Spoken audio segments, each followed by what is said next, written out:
Alors, petite vidéo sur le disque dur externe Seagate, capacité 9 Tera. Alors, au niveau de l'esthétique, il est joli, franchement. Il est de couleur noire, noir mat. C'est pas noir brillant et c'est tant mieux, je préfère. En façade, il a une bande LED. Alors celle-ci, on peut la configurer, on peut choisir les couleurs qu'on veut et on peut choisir aussi les effets que l'on veut, hein. Donc soit on met des lumières fixes, soit des lumières qui clignotent, soit moi par exemple là j'ai mis un mode arc-en-ciel, j'ai choisi les couleurs que je voulais et j'ai fait en sorte que les couleurs se mélangent comme je le souhaitais. Donc franchement, esthétiquement, voilà, il est sympa. Alors moi, pour le moment, j'ai pas encore rangé mon bureau, je l'ai posé à plat, mais vous pouvez également, si vous le souhaitez, le mettre debout, un peu comme la PS5 et la PS4, hein. On peut la mettre soit à plat, soit debout. Donc voilà, ça c'est à vous de choisir. Donc esthétiquement, on va dire c'est bien. Au niveau de la rapidité, alors moi j'ai mis des vidéos. Alors il y en a pour 220 Go. Pour 220 Go, il a mis 2 heures de téléchargement. Alors je précise 220 Go 2 heures. Ça veut dire que au niveau vitesse, le disque dur télécharge en moyenne 1 Go par minute. Voilà. Alors je ne sais pas si c'est rapide ou pas par rapport aux autres marques de disques durs, parce que c'est mon premier disque dur, j'en ai jamais acheté d'autres, hein. En tout cas, voilà, 1 Go par minute. Donc moi, 220 Go de vidéo, il m'a fallu 2 heures. Voilà, donc quoi dire d'autre? Donc au niveau vitesse, voilà, retenez 1 Go à la minute. Esthétiquement, il est beau. Oui, j'allais oublier, point négatif. Alors pour moi, c'est une grande déception. Alors je ne sais pas si tous les disques durs c'est pareil. Moi j'avais pris une capacité 9 Tera parce que il me fallait 9 Tera. Et en fait, je m'aperçois que sur les 9 Tera de disponibles, eh bien, il n'y a que 7 Tera de disponibles. Ça veut dire que le disque dur a besoin de 2 Tera pour fonctionner. Donc, en fait, on perd 2 Tera de capacité de stockage. Et ça, je trouve que c'est pas chouette. Sur les annonces, je trouve qu'il devrait y avoir une loi qui oblige les vendeurs à dire la capacité réelle, c'est-à-dire celle qui est disponible pour nous. Parce que là, au lieu d'avoir 9 Tera, en fait, je n'en ai que 7. Voilà, donc ça c'est mon grand regret, ma grande déception. Mais après, peut-être que tous les disques durs, c'est pareil, je ne sais pas. Mais voilà, je vous en fais part.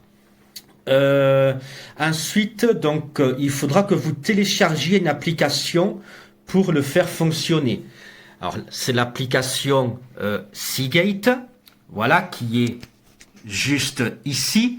Donc, voyez, vous allez voir, voyez, je vous mens pas, 7 Tera au lieu de 9. Voilà.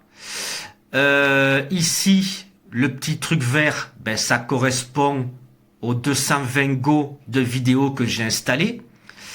Et il me reste tout ça de dispo. Alors, le truc qui est dommage, c'est que par exemple, ici, j'aurais bien aimé qu'il marque combien de Tera il me reste de disponible. Là, il marque 7 Tera, mais en fait, j'ai pas 7 Tera puisque je les avais dès le départ et j'ai mis 220 Go de film. Donc ça, voilà. En tout cas, voilà, vous pouvez voir visiblement la barre ici de capacité de stockage qui va au fur et à mesure de vos téléchargements se remplir en vert, de couleur verte, et ça va vous donner une idée de ce qui vous reste de disponible en capacité de chargement. Ici, vous pouvez sauvegarder vos fichiers importants. C'est-à-dire que vous pouvez programmer les sauvegardes. C'est-à-dire que vous pouvez dire à l'application, eh bien moi, chaque fois que je fais une vidéo, je veux que celle-ci soit téléchargée automatiquement. Chaque fois que je prends une photo, je veux qu'elle soit téléchargée automatiquement. Voilà. Vous pouvez décider si le disque dur sauvegarde vos données tous les jours ou si le disque dur télécharge vos données chaque semaine ou une fois par mois. Ça, c'est vous qui décidez. Moi, je n'ai pas programmé de sauvegarde. Je préfère le faire manuellement. J'aime bien gérer moi-même. Mais si vous voulez pas vous embêter, vous cliquez ici. Alors, je le ferai pas, hein, et il va vous demander d'organiser vos sauvegardes de vidéos, de photos, de logiciels, de ceci, de cela. Et c'est vous qui déciderez si vous voulez que la sauvegarde se fasse quotidiennement ou chaque semaine ou une fois par mois. Là, c'est pour récupérer par exemple des fichiers qui se seraient éventuellement perdus. La mise en miroir, apparemment, c'est pour synchroniser des données. Voilà, créer des dossiers, c'est votre ordinateur et le disque dur qui sont en miroir l'un de l'autre. Alors ça, je vous avoue, je ne m'en suis pas servi, je ne sais pas comment on fait et à quoi ça sert exactement. Et ici, vous avez pour gérer la bande LED qui est en façade du disque dur. Donc vous cliquez dessus, vous voyez. Alors, que je me rappelle comment on fait. Donc là, on voit qu'elle est active.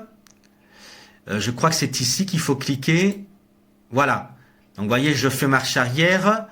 Donc là, on voit que la LED est active. Si je clique dessus, eh bien, je la désactive. Là, l'engrenage, je clique dessus. Je peux choisir la couleur que je veux. Ben, rouge, bleu, jaune, vert, orange, voilà. Je choisis ce que je veux. Ici, je peux choisir les effets statiques, mode pulsation, mode clignotement, mode glissé. Voyez, vous avez 1, 2, 3, 4, 5, 6, 7 modes différents en mode arc-en-ciel. Et si vous choisissez couleur unique, eh bien là, ça sera à vous à choisir la couleur que vous préférez. Vale, tenemos la PlayStation 4 con el disco conectados y cuando damos nos sale esto.